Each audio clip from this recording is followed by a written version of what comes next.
하나님의 말씀은 데살로니가 후서 2장 13절부터 17절까지 보겠습니다.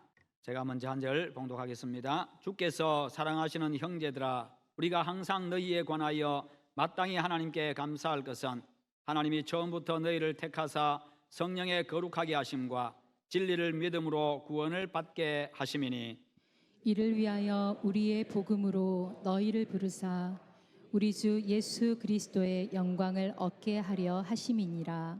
그러므로 형제들아, 굳건하게 서서 말로나 우리의 편지로 가르침을 받은 전통을 지키라. 우리 주 예수 그리스도와 우리를 사랑하시고 영원한 위로와 좋은 소망을 은혜로 주신 하나님 우리 아버지께서 함께 봅니다. 너희 마음을 위로하시고 모든 선한 일과 말에 굳건하게 하시기를 원하노라. 아멘. 오늘 말씀의 제목 같이 한번 읽어봅니다. 우리가 마땅히 감사해야 할 이유. 아멘.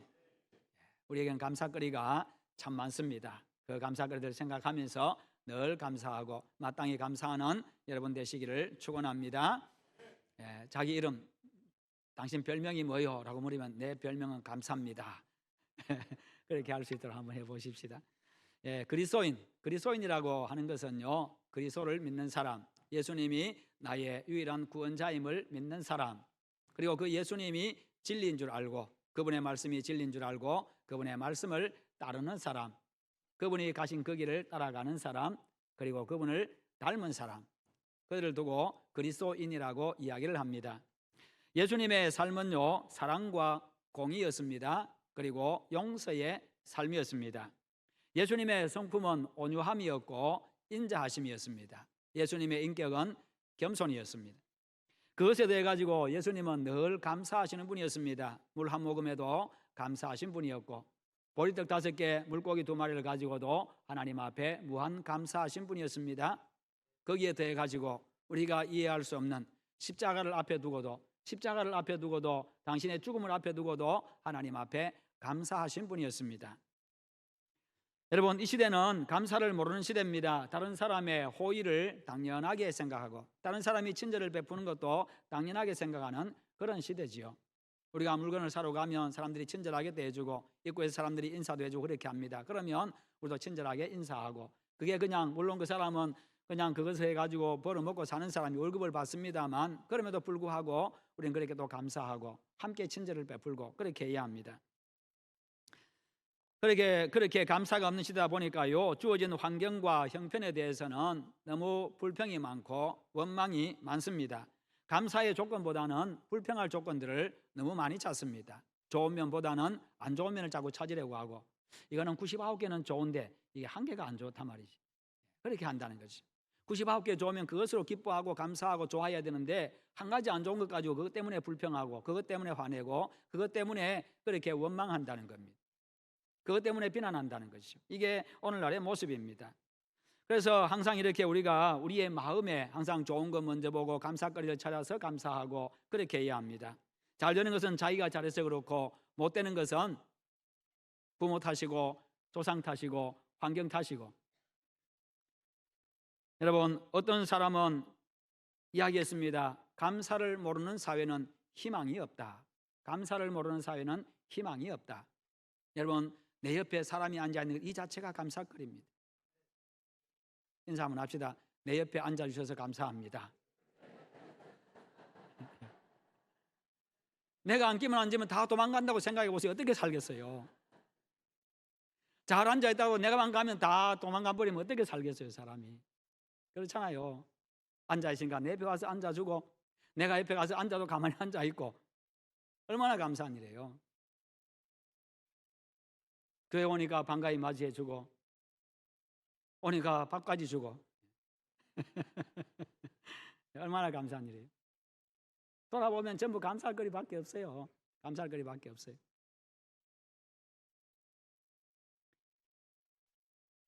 개인도 가정도 교회도 마찬가지입니다. 감사가 사라지면 희망이 없고 거기에는 기쁨도 없고요, 즐거움도 없고 행복도 없습니다. 생각해 보십시오. 내가 늘 감사한다고 생각해 보세요. 감사합니다, 감사합니다. 생각만 하면 감사할 거리만 생각나고, 그러면 얼마나 항상 이 얼굴에 웃음꽃이 피고요, 얼마나 아름답고 얼마나 보기 좋겠어요. 그런 사람 옆에 가면 그냥 같이 가슴이 따뜻해지고 같이 즐거워지고 왠지 모르게 그 사람 옆에 있고 싶고 그런 거잖아요. 가정에도 마찬가지입니다. 자식이 부모에게 감사하고 부모가 자식에게 감사하고 부부간에 서로 감사하고 서로 늘 감사하고 밥 먹으면서도 감사하고 밥 먹고 나서도 감사하고 모든 게 감사한다고 한다면 그 가정은 얼마나 행복하겠습니까? 교회도 마찬가지지요. 교회 오면은 그냥 서로 감사하고 항상 감사하고 얼마나 행복한 교회이겠습니까? 독일의 문호 괴테는요 이런 말을 했습니다. 세상에서 제일 쓸모없는 사람은 감사하지 않는 사람이다. 일본의 마시다 고노스케라고 하는 사람은요, 감옥과 수도원의 공통점은 세상과 고립되어 있다는 점이다. 그러나 차이가 있다면 불평을 하느냐 감사하느냐 그 차이다. 감옥이라도 감사를 하면 수도원이 될 수가 있다. 그래요. 아무리 고립되어 있어도요, 감사하면 그곳이 천국이고 아무리 자유롭게 아무리 풍요로워도요, 불평하면 그곳이 지옥입니다. 그곳이 감옥이지요. 늘 불평 속에 갇혀가지고 마음의 기쁨도 즐거움도 자유도 없다고 생각해 보세요. 몸은 자유로운데 마음이 감옥입니다. 마음이 갇혀 있어요. 여러분, 감사는 세상을 바꿉니다. 지옥 같은 세상을요 천국으로 바꿔줍니다. 살만한 세상으로 바꿔줍니다. 감사는 인생을 바꿔줍니다. 정말 가치 있는 인생으로, 행복한 인생으로, 복된 인생으로 바꿔줍니다. 여러분, 지난 1년을 돌아보시면 모든 게 다 하나님의 은혜였습니다. 지금 내가 숨쉬고 있는 것 자체도요, 내가 지금 이 자리에 예배하는 이 자체도요, 내가 섬길 수 있는 이 자체도 모든 게 감사거리지요. 늘 감사하는 여러분 되시기를 바랍니다. 매일매일 변함없이 베풀어 주시는 그 하나님의 은혜를 생각하면서 우리가 그렇게 늘 감사할 수 있어야 합니다. 그래서 모든 환경을 극복하고 여러분이 살아가는 그 삶의 영역들을 천국으로 바꾸어 가시기를 바랍니다. 감사로 말미암아서 우리의 가정도 우리의 교회도 행복을 일구어 가십시다. 사도 바울은요 데살로니가 교회 성도들에게 편지하면서 자신이 하나님 앞에 감사하는 것이 마땅하다라고 이야기합니다. 그러면서 그 감사, 이 감사에 대해서 이야기하는데, 감사는요 우리 그리스도인의 필수 덕목입니다. 예수 믿는다고 한다면 어떤 환경과 형편에 있든지 감사할 수 있는 법을 배워야 하고 거기에까지 우리가 자라가야 합니다. 그렇다면 사도 바울이 성도의 삶에 감사가 있는 것이 마땅하다고 한 이유가 무엇입니까? 세 가지를 말씀하고 있는데 13절에서 말씀합니다.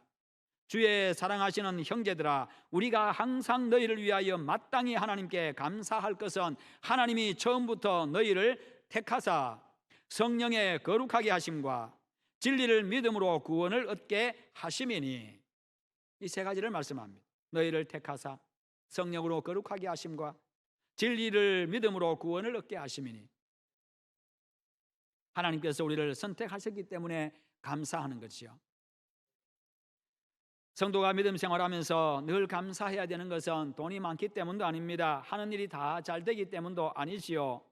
그리스도인들 역시도 살아가면서 많은 종류의 어려움을 만납니다. 큰 시련들을 만나고 슬픈 일도 만나고 아픈 일도 만나고 참 안타까운 일도 만납니다. 뜻밖의 질병으로 고통하기도 하지요. 사업이 도산함으로 인해 가지고 정처 없는 신세가 되기도 합니다. 하루아침에 길거리에 나앉기도 합니다. 믿음으로 살기 위해서 발버둥 쳤는데 사랑하는 사람에게 배신도 당합니다. 큰 공경에 빠지기도 합니다. 그러나 여러분, 고난 가운데 있는 성도들을 보면서 그러므로 우리가 그분은 하나님께 징벌을 받아서 그렇다, 그런 생각을 절대로 하지 않아야 합니다. 욥의 고난을 한번 보십시오. 하루아침에 졸지에 10남매를 다 잃어버렸습니다. 그 많은 재산 다 빼앗겨 버렸습니다. 거기다가 자기 몸은 질병으로 만신창이가 되었습니다. 하나님, 나를 데려가 주세요. 그렇게 할 만큼. 여러분, 그것은요 그가 다른 사람들보다 악하게 살았기 때문에 그런 것입니까? 오히려 그는요 하나님 앞에서 의인이라고 인정받는 사람, 동방의 의인이라고 인정받는 사람, 다시 말해서요 그는 하나님의 자랑거리였습니다. 하나님의 자랑거리였습니다. 그럼에도 불구하고 인류 역사상 가장 큰 고난을 당했고요, 큰 고통을 당했습니다. 여러분, 고난은 누구에게나 다 찾아오는 거지요. 믿음이 좋은 사람에게도 찾아옵니다. 약한 사람에게도 찾아와요. 부자에게도 고난이 찾아옵니다. 가난한 자에게도 찾아옵니다. 그러므로 고난당하는 사람이 있으면 그를 위해서 우리는 기도해 주어야 하고 정말 그리스도의 마음으로, 사랑하는 마음으로 위로해 주어야 합니다. 야고보 선생은 우리에게 증언하고 있습니다. 너희 중에 고난당하는 자가 있느냐? 그는 기도할 것이요. 고난당하는 자가 있느냐? 기도할 것이요. 이 말은 무슨 말입니까? 기도하면 하나님 응답하시고, 기도하면 하나님께서 그 고난을 이길 수 있는 힘과 능력을 주시고, 때로는 하나님께서 그 고난을 물러가게 하시고, 결국 그 모든 고난이 나에게 복이 되게 하신다는 것입니다. 하나님의 능력을 기대하라는 것이요, 기도한다고 하는 것은 하나님의 능력을 기도하고 기대하고 하나님의 은혜를 기대한다는 이야기입니다. 우리의 감사가 고난이 없고 형통한 삶에서 오는 감사뿐이라고 한다면 그것은 어린아이의 감사와 같습니다. 유치한 일입니다. 성경은 우리가 하나님께 마땅히 감사해야 되는 이유를요, 환경에서 찾고 있지를 않습니다. 우리가 감사해야 되는 마땅한 이유는 첫 번째로는 하나님으로부터 선택받았다는 바로 그것이라는 거지요. 왜요? 내가 잘났기 때문이 아니기 때문입니다. 원래 우리는 지극히 보잘것없는 존재입니다. 티끌 같은 그런 존재, 먼지와 같은 존재. 하나님에 비하면요, 다른 것에 비하면 정말 먼지와 같은 그런 존재. 왜요? 죄 때문에 허물과 죄로 인해서 죽었던 사람들입니다. 하나님의 은혜와는 완전히 거리가 멀어졌던 사람들, 하나님의 은혜와는 담쌓았던 사람들, 하나님과 원수되었던 그런 존재들이었습니다. 그럼에도 불구하고 하나님께서 나를 찜하셨습니다. 하나님이 나를 선택하셨습니다. 내가 너를 지명하여 불렀나니 너는 내 것이라, 하나님의 것이라고 그렇게 선포하십니다. 너는 내 거라고 이야기합니다. 너는 내 자식이라고 이야기하고 있습니다. 온몸에 똥이 다 묻었는데도, 더러워서 냄새가 나는데도 너는 내 거라고 하면서 그냥 똥 묻은 채로 안아주셔요. 이게 하나님 아버지의 사랑. 한 사람이 입양하기 위해서 고아원에 갔습니다. 거기에 수많은 아이들이 있습니다. 버려진 아이들, 부모 잃은 아이들 많이 있습니다. 그런 가운데 한 사람이 가서 입양하기 위해서 한 아이를 선택했는데 정말 보잘것없는 아이입니다. 사람들이 볼 때에 못나고 그냥 그렇게 때가 묻어 있고 거기다가 몸에 장애까지 안고 있고 그런 아이인데도 불구하고 한 사람이 그 아이를 선택했습니다. 입양을 했습니다. 양자 삼았습니다. 그것을 보고 다른 사람들은, 다른 아이들은 얼마나 부러워하고 그 직원들은 얼마나 또 이해가 되지 않겠습니까? 저렇게 예쁜 아이들도 많이 있고 똑똑한 아이들도 많이 있고 깨끗하게 있는 아이들도 많이 있고 잘난 아이들도 저렇게 많은데, 건강한 아이도 저렇게 많은데 왜 저 아이를 선택했을까? 왜 저 아이를 선택할까? 이해가 되지 않을 겁니다. 그러나 그 아이를 보고 불쌍히 여기는 마음으로, 그 아이를 보고 사랑하는 마음 그 한 가지 때문에, 불쌍히 여기는 그 한 마음 때문에 내가 저 아이를 선택해서 내 자식 삼아야 되겠다, 그 하나 때문에요. 모든 사람들이 이해가 되지 아니하지만, 선택받은 그 아이도 이해가 되지 않지만 그럼에도 불구하고 그 아이를 선택한 것, 이게 바로 우리를 선택하신 하나님 아버지의 사랑입니다.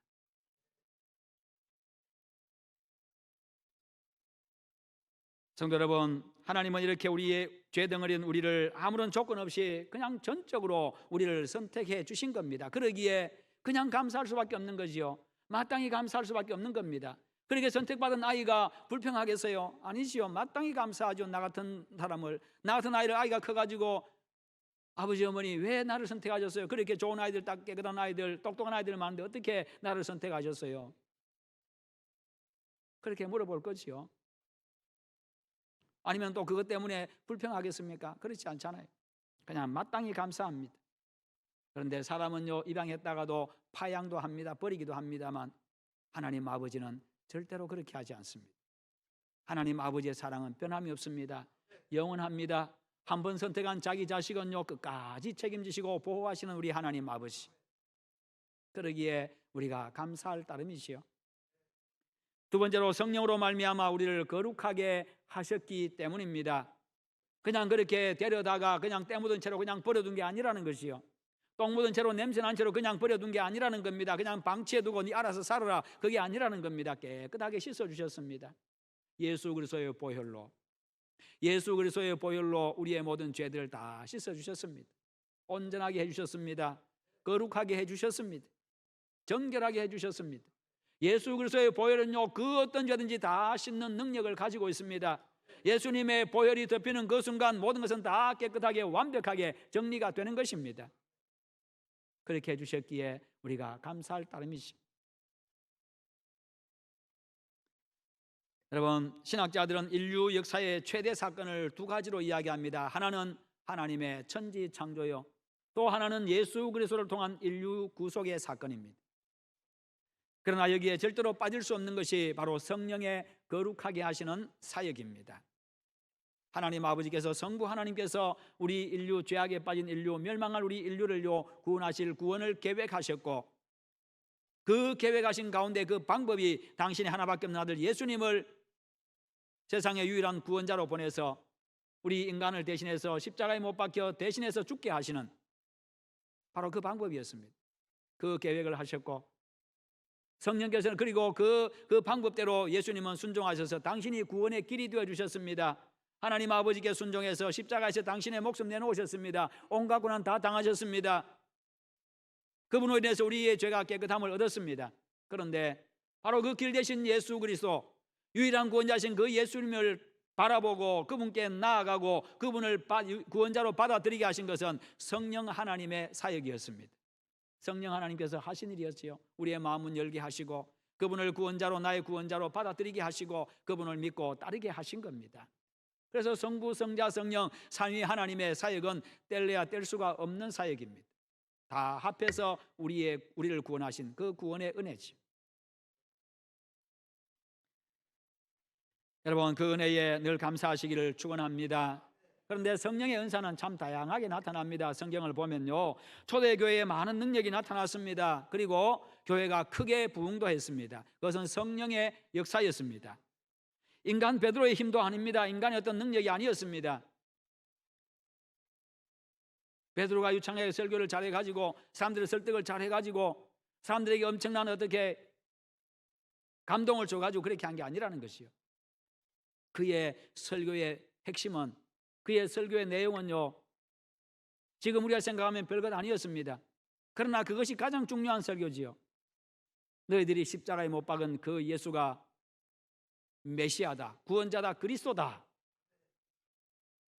그분을 믿고 죄 사함 받고 세례를 받으라. 그러면 구원을 선물로 받으리라. 회개하고 세례받고 예수 믿으라라고 이야기합니다. 그러면 구원 받는다라고 이야기합니다. 그게 설교의, 항상 그가 전하는 설교의 중심이었습니다. 그런데 그 설교를 듣는 사람들이 누구였습니까? 이전에 예수님을 십자가에 못 박으라고 소리쳤던 그 군중들, 피에 굶주린 그 군중들이었습니다. 그렇게 악한 자들이었습니다. 그럼에도 불구하고 베드로가 전하고, 이전에 베드로까지도 잡아 죽이려고 했던 그 사람들이었습니다. 그런데 베드로가 전하는 그 구원의 메시지, 그 복음, 예수가 구원자라는 이 사실, 그분을 믿어야 구원받는다고 하는 이 설교, 그 간단한 설교 한마디에 사람들이 뒤집어졌습니다. 와서 무릎을 꿇습니다. 형제들아, 우리가 어찌할꼬, 어떻게 하면 좋겠냐고, 어떻게 하면 좋겠냐고, 우리가 이미 저질러 놓은 일인데 어떻게 하면 좋겠냐고 그렇게 소리 지릅니다. 이게 베드로의 일이겠습니까? 성령이 하신 일이지요. 성령께서 역사하시니 그 단순한 그 복음 메시지 하나에 사람들의 심령이 녹아지는 것이요. 그래서 초대교회에 하루에 3,000명도 돌아오고 5,000명도 돌아오고 그 놀라운 회개의 역사가 일어난 것입니다.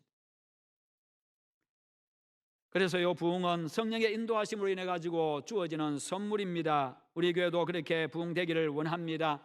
그런데요, 그것은 다른 방법으로 되지 않습니다. 성령의 역사가 있을 때 이루어지는 일입니다. 복음을 위해서 헌신하는 사람들과 성령께서 그들의 복음 전하는 그 현장에 역사하실 때 일어나는 일들이지요. 그러니 우리는 결과를 성령께 맡기고 그저 복음을 전할 뿐입니다. 이게 종들이 할 일입니다. 종들에게는 책임이 없습니다. 책임은 주인이 질 일이고 종이 할 일은 지키는 대로 명령에 순종하는 것까지입니다. 그 후에 책임, 그 후에 결과는 지키신 분이 책임져 주십니다. 주께서 날마다 구원받는 사람의 숫자를 더하여 주시니라. 더하게 하시니라. 주께서 구원받는 자의 사람을 날마다 더하게 하시니라. 내가 더하는 것이 아니고 목사가 더하는 것이 아니고 여러분이 더하는 게 아니고 주께서 하시는 일. 그러나 우리가 할 일은 그냥 복음 전하는 거, 예수가 메시아입니다, 예수 믿어야 구원받습니다. 우리가 할 일이 그것이라는 거지. 그러므로 여러분, 교회 부흥에 너무 집착하지 마세요. 그냥 우리가 할 일, 맡기신 일 그저 열심히 복음 전하고, 오시는 분들 친절하게 대하고, 말씀 위에 세워주고, 잘 세워가도록 그렇게 도와주고, 그렇게 하면서 자연스럽게 하나님의 은혜로 교회도 성장해가고 부흥해가고 아름다운 교회로 세워져 가는 것이요. 그러면 되는 겁니다. 그러면 되는 거예요. 한국 교회에 미래가 없다, 그런 이야기 합니다만 왜 미래가 없습니까? 주님 오실 때까지 미래는 있습니다.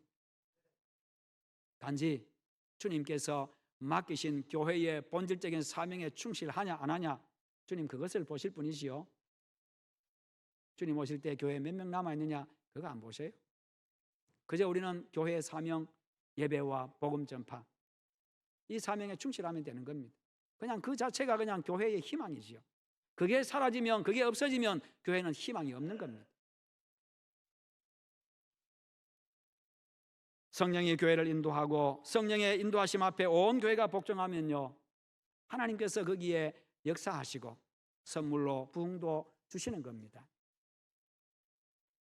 오늘날 교회 숫자가 많이 빠르게 내려가는 교회들 보면요, 열심히 복음 전하는 교회도 있습니다만 주변에 갑자기 아파트 존이 많이 들어선다든지 그런 교회들 아니면 갑자기 크게 부흥하는 교회는 없습니다. 열심히 복음 전해서 한 사람, 두 사람 예수 믿고 구원받고, 그게 교회가 할 일이죠. 우리 교회도 주변에 갑자기 수만 세대 들어와 보세요. 안 밀려 들어오겠습니까? 그래도 이쪽 지역에서 예배당 제일 크게 지어놓고 주차장도 제일 큰데 요즘 편리한데 많이 안 갑니까?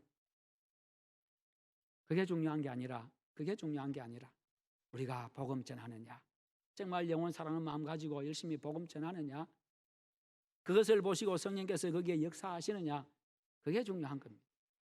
주님 보시기에 아름다우면, 주님 보시기에 만족하면, 그러면요 주님은 그냥 고개 끄덕끄덕 하십니다. 그래 됐어. 그러면 되는 거지요 뭐. 그러나 여러분, 내 힘과 내 능력으로 하려고 하고 성령의 역사에 무관심하고 부정하면요, 그것을 부정하면 아무런 능력도 나타나지 않습니다. 아무런 변화도 일어나지 않습니다. 부흥도 일어나지를 않습니다. 성령님은요 아무 관심도 없고 영혼 구원을 위해서 아무 일도 하지 않는 교회, 성령께서도 아무 일 하지 않습니다. 영혼 구원의 열정 가지고 헌신하는 성도와 교회에 역사하셔서 부흥하게 하십니다. 결국 성령의 역사입니다. 성령 하나님은 우리가 하나님께 간구하지 못할 때에도 우리를 위해서 친히 간구하시는 분이십니다. 그러므로 우리의 신앙 인격을 세워주시고 하나님의 사람으로 세워질 수 있도록 그렇게 하시는 거지요. 죄의 권세와도 싸우게 하십니다. 승리하는 믿음을 갖게 하십니다. 성령의 은사로 말미암아 교회를 섬기게 하시고 하나님의 역사를 이루어갈 수 있도록 그렇게 만들어 주십니다. 성도들은 성령으로 말미암아 우리를 도우시고 거룩하게 하시고 영화롭게 하시는 하나님의 은혜로 인하여 늘 감사하시기를 축원합니다. 세 번째로 감사해야 될 이유는요, 진리를 믿음으로 구원에 이르게 하셨기 때문입니다. 진리를 믿는다고 하는 것, 이것은 내가 믿는다고 해서 믿어지는 게 아니지요. 내가 믿고자 해서 믿는 게 아니라 성령께서 내 마음을 여시고 믿음을 주시기 때문에. 그래서 에베소서 2장 8절에서 말씀하잖아요. 믿음은 하나님의 선물이라.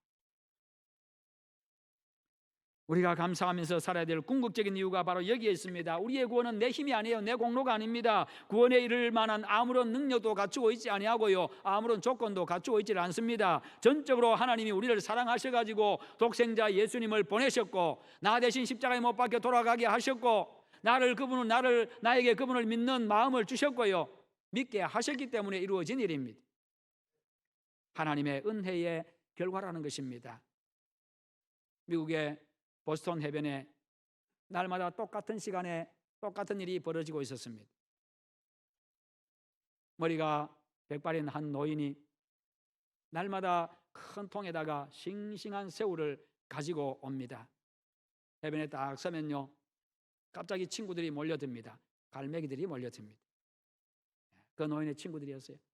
날마다 그럼 딱 가면요, 친구가 왔다고 갈매기들이 다 이렇게 모여듭니다. 그러면 그 새우를 던져주고 그러면서 만족해하고 흐뭇해하고 그냥 너무너무 흐뭇해하는 그 할아버지의 모습. 그런데 사람들이 보니까 날마다 그렇게 하고 있으니까요. 아니, 저 싱싱하고 좋은 새우를 사람 먹을 것도 없는데 왜 새들에게 주냐고 그렇게 마음에 그렇게 그런 마음들이 좋지 않은 마음들이 생기게 된 것이죠. 그러니까 또 그런 말도 합니다. 그때에 그 할아버지가 이야기를 해줍니다. 자기 사연을 이야기해 주는데 그 사연을 듣고 나서는 아무도 그 다음부터는 말하지를 않습니다. 2차 세계대전 때에 그는 해군 장군이었습니다. 해군 장군이었는데 자기가 타고 있는 그 함대가 독일군의 의뢰를 맞고 침몰하게 되었습니다. 그러자 그 장군과 몇 명의 부하만이 구명정을 타고 겨우 살아남게 되었는데 맨날 며칠을 계속해서 끝없이 그냥 바다 위에 떠 있다가 보니까요, 낮에는 뜨거운 태양 때문에 견디기 힘들고 사투를 벌이고 밤에는 추위 때문에 사투를 벌이고 먹을 것이 없어서 겨우 견뎌야 되고 그 날짜가 자꾸만 길어지니까요, 나중에는 다들 쓰러지고 한 명 한 명 부하가 죽어갑니다. 나중에는 몇 명 남지 않았습니다. 쓰러져 가지고 있는데 눈을 떠보니까 눈앞에 보니까요, 하얀 물체가 보니까 갈매기였는데 날아가지를 않습니다. 그래서 힘을 내 가지고 그 갈매기를 겨우 잡았습니다. 잡아가지고는 그것을 몇 사람이서 나누어 먹었습니다. 잡아서 먹었습니다. 그 결과 다시 힘을 얻어가지고 며칠을 더 버틸 수가 있었는데 결국에는 한 섬을 발견하게 되어졌고 그 섬에서 자신들의 목숨을 구할 수가 있었다는 겁니다. 그랬기에 그는 잡아먹은 갈매기는 아니지만 그 갈매기에 대한 그 감사의 마음 때문에 날마다 그냥 생새우를 새우, 싱싱한 새우, 좋은 새우 가져와가지고 갈매들에게 던져주면서 그렇게 혼자서 흐뭇해하고 만족해하고 그렇게 했던 겁니다. 여러분 생각해 보십시오. 우리 역시도 당신 자신을 희생함으로 우리를 구원하신 그 예수 그리스도의 은혜, 하나님 당신의 아들을 희생하신 그 하나님의 은혜 생각하면 감사할 수밖에 없는 것이지요. 세상에 생명 구원하신 그것보다 더 큰 감사거리, 더 큰 일이 어디에 있습니까? 7일 동안 바다에서 난파되어진 그 배의 조각을, 작은 배 조각을 붙잡고 사투를 벌이던 사람이 7일 만에 겨우 구조가 되어서 극적으로 구조가 되었습니다. 병원에서 이제 건강을 살피면서 회복이 되어졌을 때에 그에게 살아난 소감을 물었습니다. 그랬더니 하는 이야기가 매일 내가 걱정 없이 하루하루 내가 밥 먹고 살아가고 내가 잘 수 있는 집이 있고 나와 이야기할 수 있는 상대만 있으면 나는 그 어떤 것에도 앞으로 내가 불평하지 않겠습니다. 여러분 이것이 죽음에서 구원받은 사람의 마음이고 자세지요. 여러분 우리의 형편이 좋아서 감사하는 게 아닙니다. 돈이 있기 때문도 아니고 지위가 높기 때문도 아닙니다. 무엇보다도 우리의 영혼이 하나님께로 말미암아 구원받아서 영원한 천국에 이르게 되었기 때문입니다. 여러분 세상의 부귀영화는 잠깐 있다가 사라지는 거지요. 그래서 인생은 공술의 공수거다 그렇게 이야기합니다. 빈손으로 왔다가 빈손으로 가는 존재다. 그렇게 세상 것들은 다 사라지고 마는 것들, 결국에는 내 손에서 다 떠나고 마는 것들입니다. 사람도 다 떠나갑니다. 이별해야 됩니다. 가진 것들도 다 이별해야 됩니다. 그냥 빈손으로 하나님 앞에 가야 합니다. 그러나 영원히 사라지지 않는 것이 있는데 그것은 바로 예수 그리스도에 대한 믿음입니다. 그 믿음이 나에게 영원한 생명을 주기 때문입니다. 여러분 그 믿음 끝까지 잘 지켜가시기를 축원합니다.